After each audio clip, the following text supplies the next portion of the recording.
Tout d'abord, je me permets de me présenter, donc Patrick Corazza. Je suis le responsable commercial donc SMA Vie sur la région Midi-Pyrénées et Aquitaine.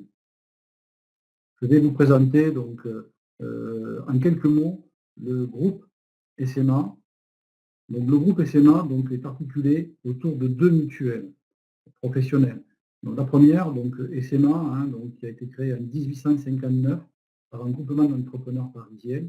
Donc, la spécialité donc, de la SMA, c'est l'assurance des risques de la construction, donc au travers de l'assurance de responsabilité civile décennale, assurance de biens, assurance auto, mais également bruit de machine, pour l'ensemble des intervenants dans l'acte de construire. La maîtrise d'ouvrage, les maîtres d'œuvre, donc tout ce qui est architecture, donc bureau d'études et autres, et les entreprises donc, de construction. La seconde de nos mutuelles, SMA Vie, donc, qui elle, donc, a été créée en 1933, donc, est dédiée donc, aux assurances de personnes, donc, au travers de trois pôles. Donc, l'entreprise, pour tout ce qui est donc, assurance donc, liée aux obligations conventionnelles et collectives. Et là, on accompagne donc, les entreprises de la création à la transmission. Pour le dirigeant et, je dirais, et les familles, là, pour toutes les problématiques donc, et toutes les solutions d'assurance dont ils peuvent avoir besoin tout au long de leur, je dirais, des étapes de la vie. Donc, voilà donc la présentation donc, du groupe SMA, donc rapide. Donc, et je rentre tout de suite dans le sujet donc, qui nous intéresse, qui vous intéresse donc, aujourd'hui, donc à savoir les conséquences du prélèvement à la source et les impacts fiscaux sur les contrats d'épargne retraite, notamment PERP, PER entreprise et Madeleine. Avant de rentrer donc, sur les impacts, ce qui est important, c'est de positionner donc, ce qu'est le prélèvement à la source. Donc, à partir de 2019, donc, va entrer en vigueur le prélèvement à la source. Donc, l'impôt sera, donc, à partir de cette date-là, prélevé mensuellement sur les revenus de l'exercice en cours. Donc, en 2019, vous paierez l'impôt par rapport à vos revenus 2019. Actuellement, en 2018, vous payez votre impôt par rapport aux revenus de 2017. Donc, comment va s'effectuer ce prélèvement donc, à la source? Ce prélèvement à la source, il sera fonction de, tout simplement, de la nature des revenus. Donc, je vais prendre donc, deux exemples donc, par rapport à la nature des revenus. Tout d'abord, si le payeur donc, est identifié. Alors, payeur identifié, il y a bien sûr l'employeur, les caisses de retraite donc pour les retraités, donc pour l'emploi, sécurité sociale donc, et autres organismes.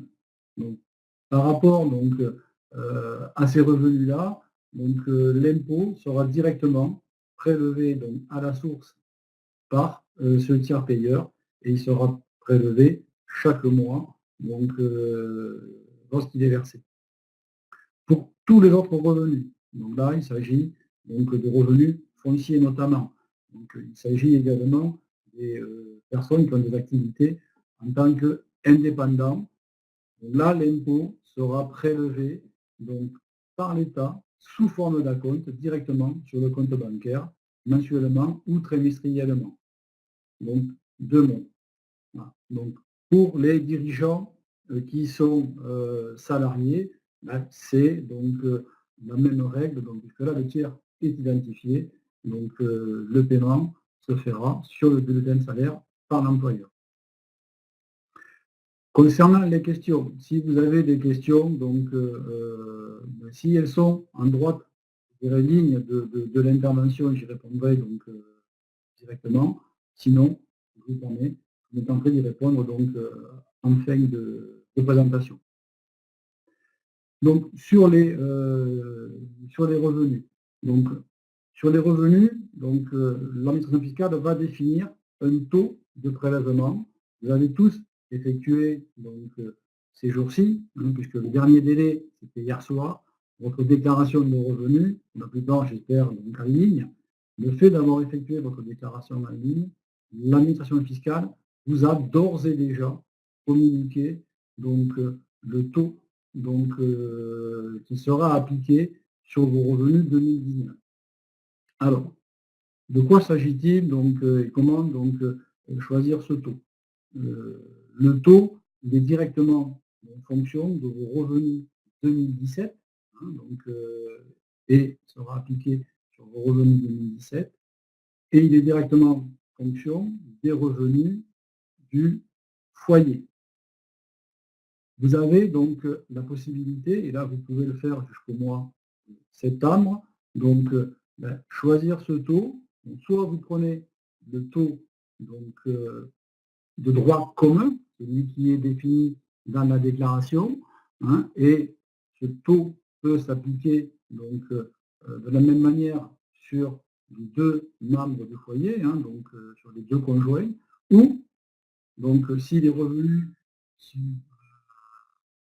disproportionnés, l'administration fiscale calcule également, donc il vous donne un taux donc fonction des revenus propres de chacun des contribuables au sein du foyer fiscal. Donc, c'est vraiment important parce que ça permet donc à chaque, je dirais, membre du foyer d'avoir une imposition en corrélation avec sa rémunération. Donc, dès lors qu'il peut y avoir des écarts significatifs entre les salaires des deux, et les rémunérations des deux contribuables.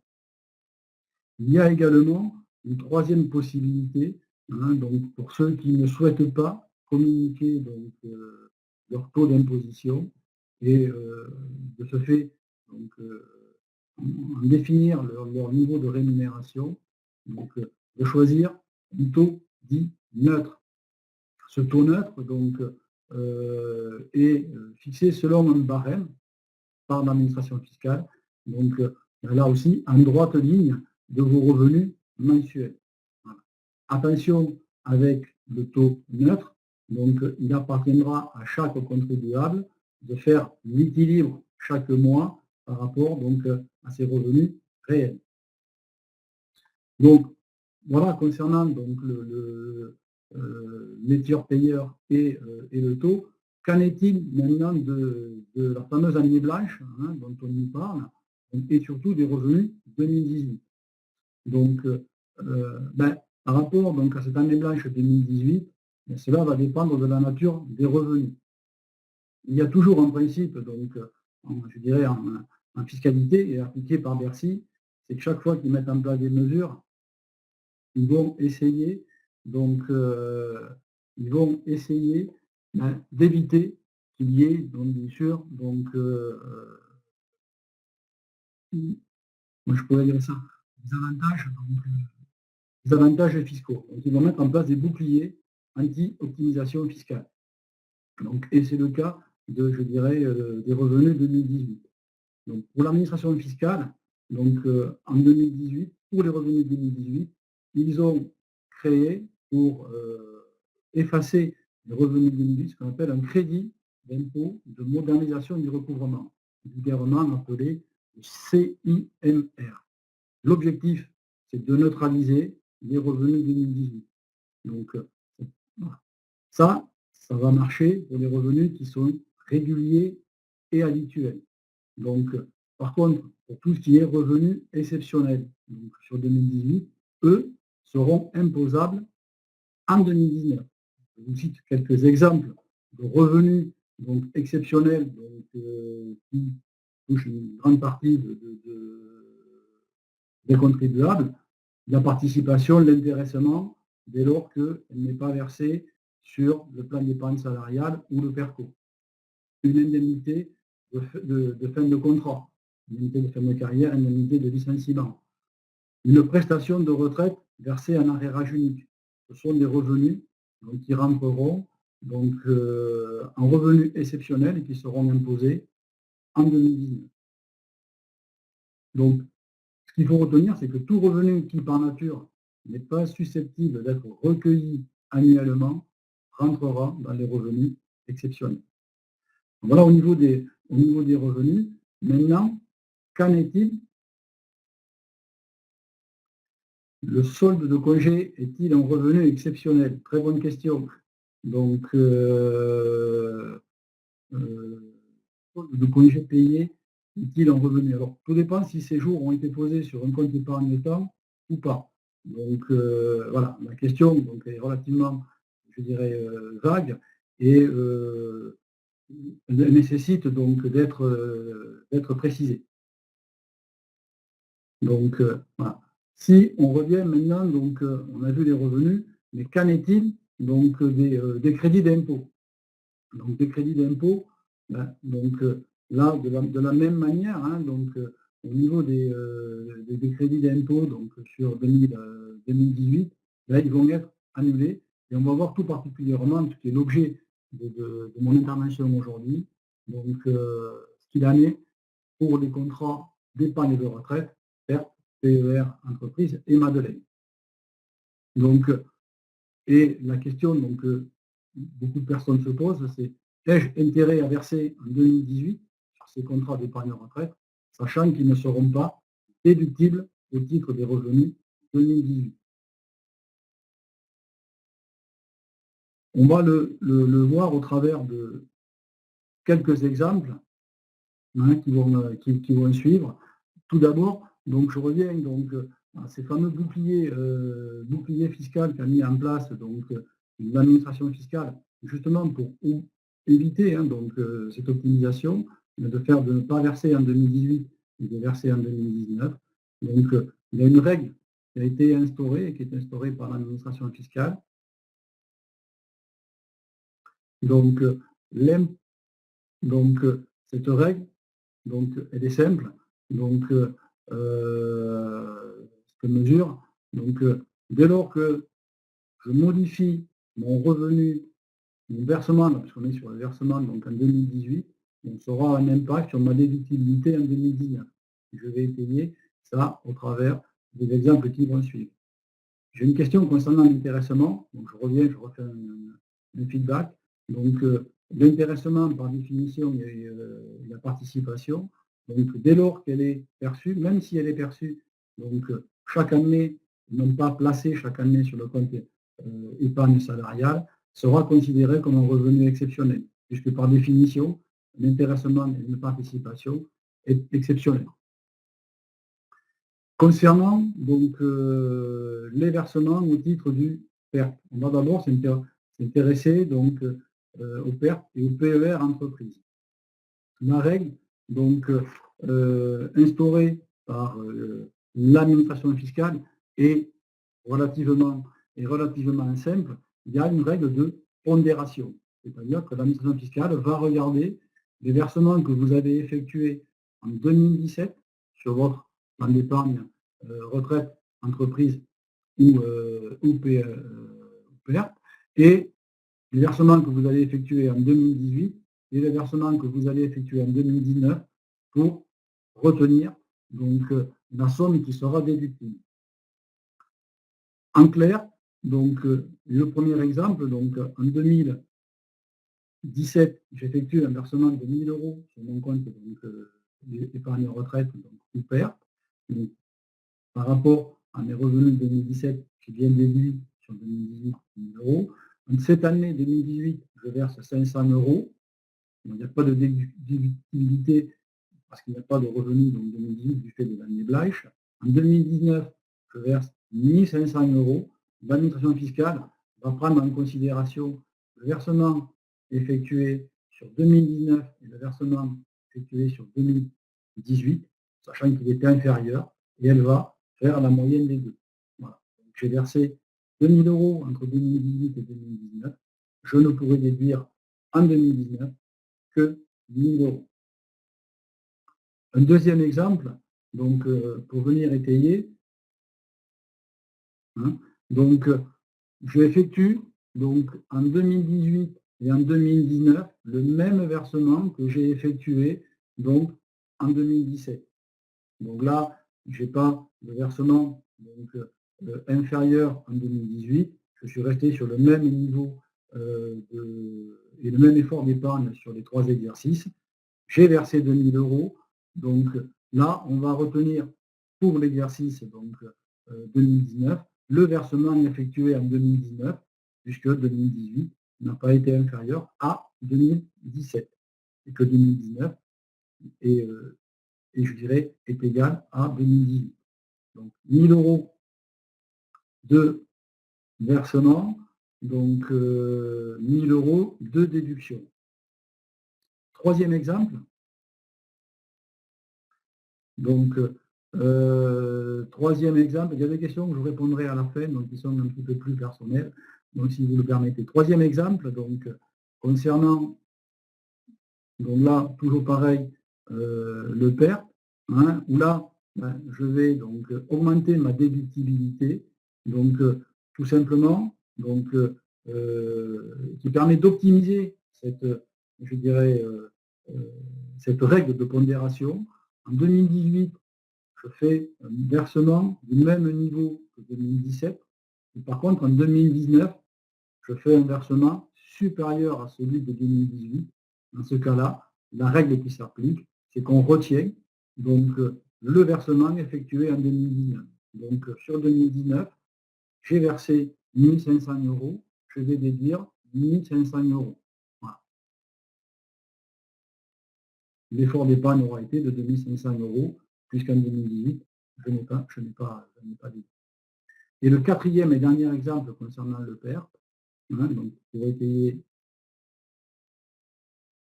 ces propos, donc voilà, donc là, je fais en sorte d'avoir donc un effort d'épargne donc progressif. Hein. En 2018, je verse plus qu'en 2017, et en 2019, je verse plus que 2018. Dans ce cas-là, donc le montant qui sera retenu pour la déductibilité en 2019, c'est le versement de 2019 de 2 000 €. Voilà, pour un effort d'épargne de 3 500 €. Donc, si on peut conclure concernant les versements sur le PERP.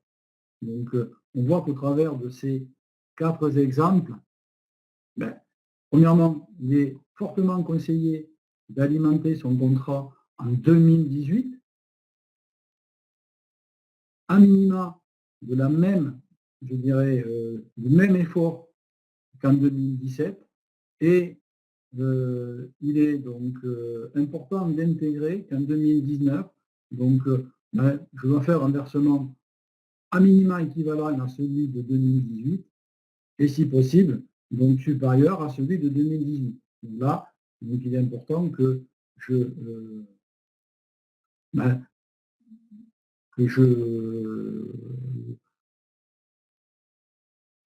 je vais vous dire ça, donc que mon effort d'épargne soit bien calculé donc, sur ces 2 exercices. Voilà. Donc, pour pouvoir l'optimiser au maximum. Donc là, peut-être prévoir dès 2018 de l'épargne en réserve pour pouvoir alimenter de façon plus importante en 2018. Si on verse plus en 2018 et moins en 2019, donc automatiquement sera retenu, donc selon le cas, soit la pondération, c'est-à-dire qu'on additionnera 2018 et 2019, soit donc on retiendra le versement de 2019, tout dépend. Donc si mon versement de 2018, il a été ou non supérieur à celui de 2017. Je passe maintenant donc, au contrat de retraite Madeleine qui concerne donc, les travailleurs non salariés. Donc, concernant les contrats de retraite Madeleine, donc, la règle est différente, sachant que ces contrats-là donc, ont une règle donc, au niveau de la déductibilité qui fait que pour bénéficier de cette déductibilité, je prends l'engagement de verser un minimum tous les ans. Donc là, déjà la question du fait de dire est-ce que je suspends ou pas les versements en 2018 ne se pose pas, puisque si je suspends les versements en 2018, je m'expose donc à une requalification des déductibilités que j'ai bénéficiées sur les années passées. Donc là déjà, donc, à éviter de ne, je dirais, de suspendre mes versements en 2018. Là aussi, donc, nous avons pris donc, je dirais, un exemple. Donc, souvent, donc, les contrats Madeleine donc, sont alimentés soit par l'assuré lui-même et viennent en déduction de son BIC ou de son BNC, donc, ou sont alimentés via une personne morale, c'est-à-dire une société. Quoi qu'il en soit, donc aujourd'hui, si je ne verse pas donc, sur mon contrat Madeleine, ça va avoir une incidence directe, donc soit sur mon BIC ou sur mon BNC, donc ça fera donc un revenu forcément donc, exceptionnel par rapport à l'année 2017. Hein, donc, soit je le prends d'une manière autre que le versant sur mon contrat de retenue Madeleine, en le prenant sous forme de dividende, par exemple, ou de prime. Donc là aussi, si je le prends sous forme de prime, ça sera un revenu exceptionnel. Si je le prends sous forme de dividende, là aussi, je serai imposé au titre donc, des dividendes perçus sur l'exercice 2018, donc au titre maintenant de la flat tax, c'est-à-dire 30%. Donc, concernant l'exemple ici présent, donc, pour un travailleur non salarié qui a une rémunération de 100 000 euros, qui habituellement verse 10 000 euros tous les ans sur son contrat Madeleine, il a une rémunération après déduction de son contrat Madeleine de 90 000 euros. Donc, si en 2008, il ne verse pas donc, sur son contrat Madeleine, donc, automatiquement, sa rémunération sera de 100 000 euros, mais au regard de 2017, où elle était de 90 000 euros, il a 10 000 euros de revenus exceptionnels. Ces revenus, ces 10 000 euros, seront imposés, donc en plus du prélèvement à la source, donc sur 2019, revenus perçus en 2018. Voilà. Donc, ça, c'est relativement important de je dirais, de l'intégrer. Si, voilà, donc là, vous avez donc différents cas de figure donc, concernant les contrats Madeleine. Donc, contrat Madeleine, quoi qu'il en soit, donc, il faut déjà retenir la première règle, c'est de maintenir les versements. Alors, là, il faut faire attention aussi, puisque lorsqu'on souscrit un contrat Madeleine, on définit une valeur plancher, on définit une valeur plafond. Donc, il ne faut pas que le versement effectué en 2018 passe en dessous de la valeur plancher. Sinon, je suis obligé de redéfinir mon contrat. Il ne faut surtout pas l'interrompre, puisque l'administration fiscale peut requalifier mon contrat donc, et venir me redresser sur les années antérieures. La préconisation sur les contrats Madeleine, c'est de maintenir donc, les versements effectués sur, je dirais, les années passées. Il faut également intégrer donc, sur ces contrats-là l'objectif premier. L'objectif premier de ces contrats, que ce soit des contrats Madeleine, que ce soit des contrats PER entreprise, l'objectif premier, c'est quand même de se constituer un complément de retraite. Donc, et si, je dirais, il est pertinent d'effectuer un versement en 2018, puisque le versement que j'effectue en 2018 augmentera d'autant ma prestation que je recevrai lorsque je liquiderai donc, mon ou mes contrats donc, à la retraite. Donc, par principe, donc, continuer à verser. En conclusion, donc attention de ne pas vouloir jouer l'optimisation fiscale, donc au travers de modifications donc, liées donc, ou à des arbitrages par rapport à sa rémunération. Donc essayer de rester dans la logique de ce qui était en 2017 pour bénéficier de cette fameuse année blanche et ne pas avoir de surprise en 2019. Donc concernant vos contrats d'épargne retraite, donc PER, PERP et Madeleine, donc le conseil que je peux vous donner, c'est sur 2018, verser à minima les mêmes cotisations que vous avez versées en 2017.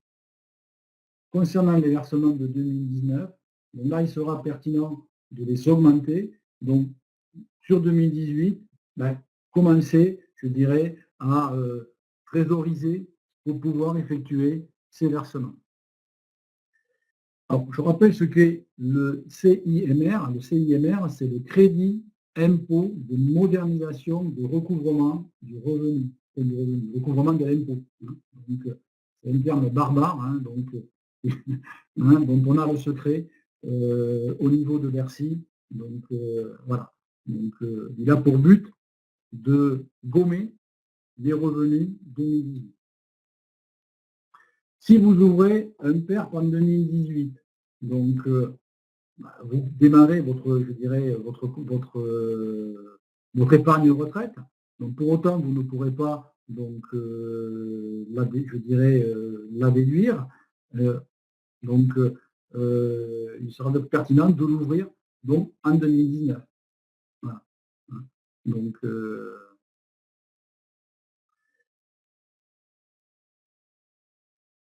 voilà, là les questions fusent, donc j'essaierai d'y répondre donc après. Donc il y en a pas mal. Voilà, des questions qui sont très, je dirais, très personnelles. Donc là, je vous invite par rapport à ces questions-là, ça va nous permettre de rentrer, donc, de conclure. Donc ce webinaire, 30 minutes, ça passe très vite. Donc c'est déjà donc de vous rappeler au niveau donc du groupe SMA, donc vous avez des conseillers donc à votre disposition, donc sur la France entière. Donc n'hésitez pas d'aller sur le site donc de la SMA Vie et vous trouverez donc le conseiller donc qui est donc à proximité, qui pourra donc là aussi répondre à toutes vos questions que vous vous posez donc, sur le prélèvement à la source, mais également sur la pertinence de verser sur vos contrats. Donc, vous pouvez également donc, revenir vers moi donc, à l'issue de ce webinaire. Je vous rappelle mes coordonnées. Donc, le téléphone donc, qui s'affiche 01 58 01 55 04. Alors, c'est pas parce que je suis en 01 que je ne suis pas sur Paris. Moi, je suis basé donc à la Beige, donc pour les gens de la région Midi-Pyrénées. Vous avez également mon adresse mail. Donc je peux aussi vous répondre par mail. Donc Patrick-8, donc domaine de score, @, groupe-du6sma.fr. Donc voilà, je vais terminer dans ma présentation. Donc j'espère que j'ai été clair, que je vous permets d'y voir plus clair, donc sur ce qu'il y a à faire pour vous, donc sur vos contrats d'épargne retraite. Et je vous souhaite donc à toutes et à tous une excellente après-midi, donc, et j'espère vous voir très bientôt donc, sur notre webinaire pour d'autres sujets. Merci à toutes, merci à tous. Bon après-midi.